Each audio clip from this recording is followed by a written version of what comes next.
A reading update for Forge of Darkness by Steven Erikson, which is the first book I am reading in my chronological read through of the entire Malazan world. I have read the main 10-book series of Malazan. Let's talk a little bit about where I am. If you are interested in my first 5 chapters, I will tag those in the caption. This is going to be chapters 6 through, I'm at the start of 12, so it'll be 6 through 11. And let's talk a little bit about where I'm at. Now, I have done a couple of these reviews, and I feel like they are all the same because all I am saying is, I really like it, I really like it, I really like it, but I don't want to give spoilers because people might not have read it. So I have decided that, unfortunately, in order to do these where they are not just repetitive and like, okay, we get it, you like it, I'm going to have to delve a little bit deeper into these chapters. So there will be some spoilers, unfortunately. I'm not going to give any big drops or big reveals, but I will be talking about general plot, people they are mentioning, how I felt about things like that. And otherwise, these videos just don't make any sense to continuously be like, I like that chapter, and I like this chapter too. This chapter was a little bit boring, but it was okay. Like, that's just, who wants to watch that 12 times over the course of this book series? So let's get a little bit more in depth into what I have seen in this book. So the last place we left off was chapter 5. I really am not going to go back over that because I've already discussed all of that. So I'm just going to pick up at the beginning of chapter 6. And I am annotating. So some of my annotations range from this person is like delusional to, oh my God, that's so interesting, to just basically writing things that will remind me. So basically we have to start at part 2, the solitude of this fire, and I am picking up on chapter 6. I have really enjoyed chapters 6 through 12. We have gotten some great reveals. Some interesting things have happened. I am sat for this novel. It is, I hope the rest of the series is this freaking compelling. The first 10 books in Malazan were so good, but there were some I liked more than others, as is the nature of any long series that you're reading, right? This is so good. And if this is the book the other ones are gonna have to follow up, I'm a little worried because this one has really got me just, if I had them, it would have me buy them, if you know what I'm saying. So, chapter 6, we start getting into more political aspirations with the characters and some information about like the swords, and we get some characters, and we get to see a character that I was so curious about for the majority of the 10 book series, but we never really got any information on her. And that was so weird to me. I did think about that a lot, that there wasn't a whole lot of information about Burn. Burn Sleep, 20 years after Burn Sleep, 1,000 years after Burn Sleep, was at the beginning of every single chapter. Well, who the hell is that? We find out who Burn is in this set of chapters, and that is so awesome for me. I was just screaming. I had to text my buddy Justin like immediately. I was like, where are you? He's like, I'm in chapter 7. I'm like, why are you not where I am? Get there. Or he was in chapter 4.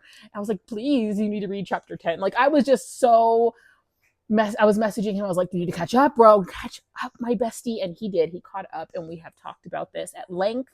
We are both so excited. And I love reading this with somebody because if I missed something, he could be like, did you catch that? And I'd be like, no, I didn't catch that, but did you catch this? And he'll be like, I did.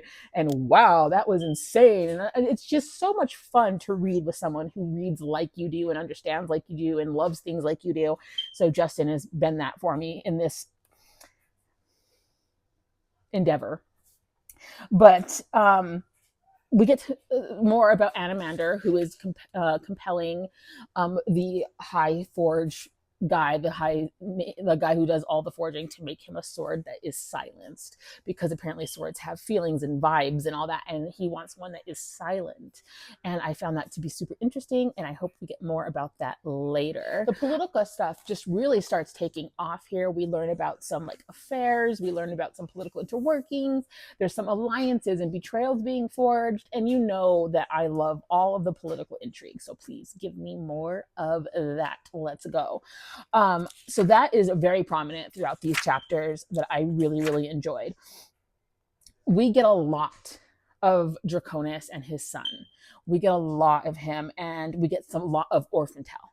Now, Orphantel is a character from the main series that I liked and was interested in. So getting more on him as a child and where he started, super interesting. We are also learning a lot more about the um, alliances of Draconis and the people that he surrounds himself with.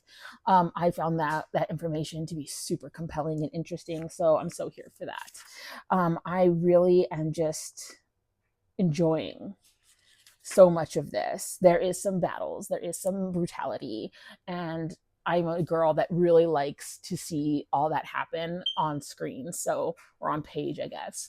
So I'm really enjoying those aspects. I fly through those chapters. It's impossible to put the book down when Erikson is really weaving a complex battle, and he doesn't shy away from what a battle would really be like if people were hacking at each other with swords and axes and starting fires and things of that nature.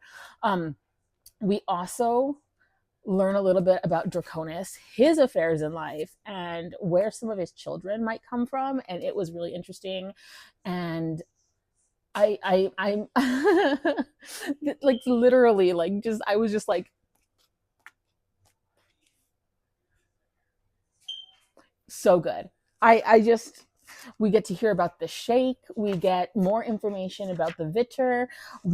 I'm just really loving this. I am right now just trying to kind of make parallels between the groups of people like the Tistandi, the Tistidor, and all of them.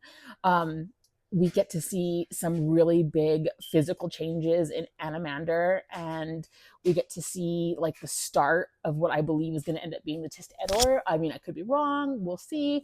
We get more Spinner Durav. We find out more about Draconis, the girl that he is currently seeing, and what's going on with their future.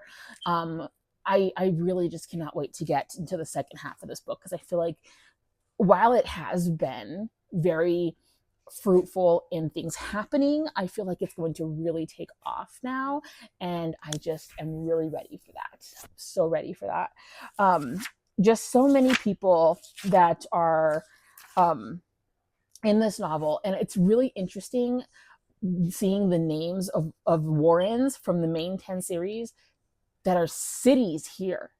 And that's I'm really interested to see how that like eventually works itself out, because right, it's got to. If you guys would like kind of like a walkthrough of my annotations, let me know and I'll show you what I'm marking. And I don't know if any of the stuff I'm marking is interesting, but it's interesting to me, so that could be something I could definitely show you. The pregnancy test, if you know, you know. That was so weird. But yeah, chapters 6 through 12, really compelling, really interesting. I am enjoying it quite a bit. I cannot wait to continue. I will be reading more of this today. I'm hoping to read 2-3 chapters today. And I will be back with another update very soon.